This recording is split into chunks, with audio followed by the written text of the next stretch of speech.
Wow, that works. It's amazing. 6.12 seconds. That's about how long it takes to fall 604 feet.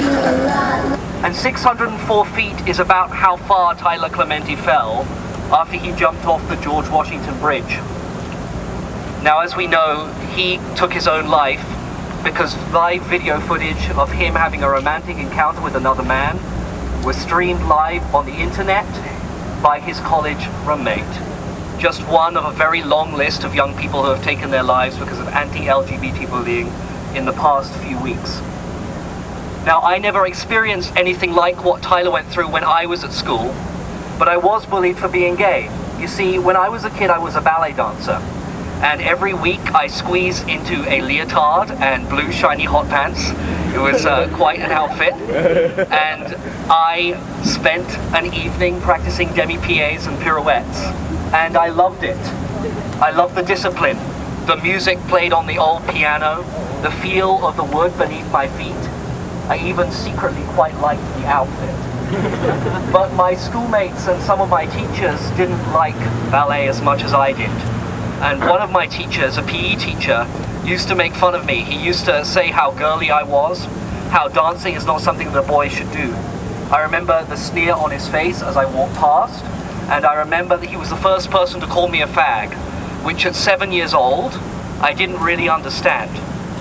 I remember in high school how gay was only ever used as a term of abuse. And I remember one cold morning sitting in assembly while the principal intoned, "Homosexuals deserve our pity and our prayers." And I sat among hundreds of other boys thinking I was all alone in the world and that I was the only one who had this problem. Now, not everyone may have experienced something like that, but we all know, I think, what it means to feel alone, to feel like there's no one on our side.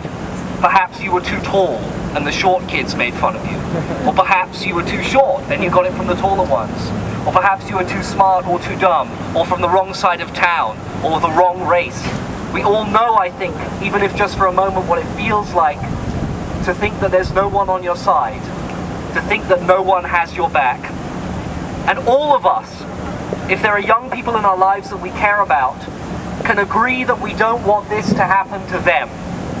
Imagine, if you can, what it must be like to come home and see a strange shape hanging from a tree in your backyard, twisting in the wind, the creak of the branch as it bends beneath the weight, and that feeling in your gut as you get closer and you realize what it is hanging there, who it is, who it was.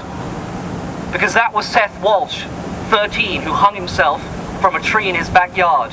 It was Billy Lucas who hung himself at his grandmother's house, and it was Raymond Chase who hung himself in his dorm. And it could have been your brother, your sister, your son, your daughter, or your friend. It could have been one of us.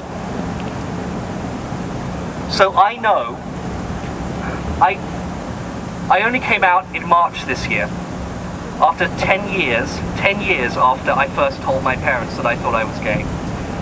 And in those 10 years, I lost a lot of opportunities to make a difference. I was a high school teacher, and every day I wasn't out was a day I deprived a gay student of a positive role model. And I'm not willing to waste any more time. I have to act now.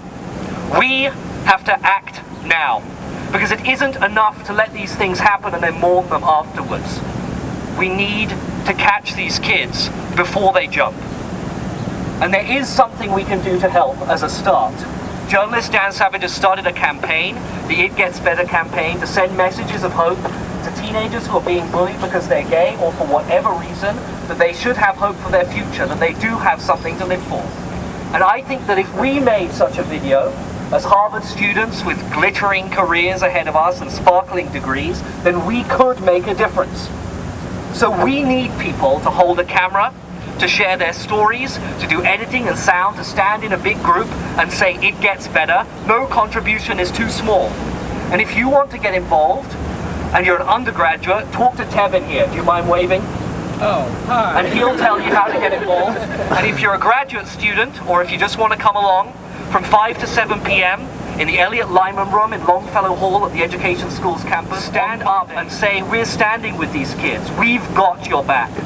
Let's catch them before they jump. Thank you. Woo.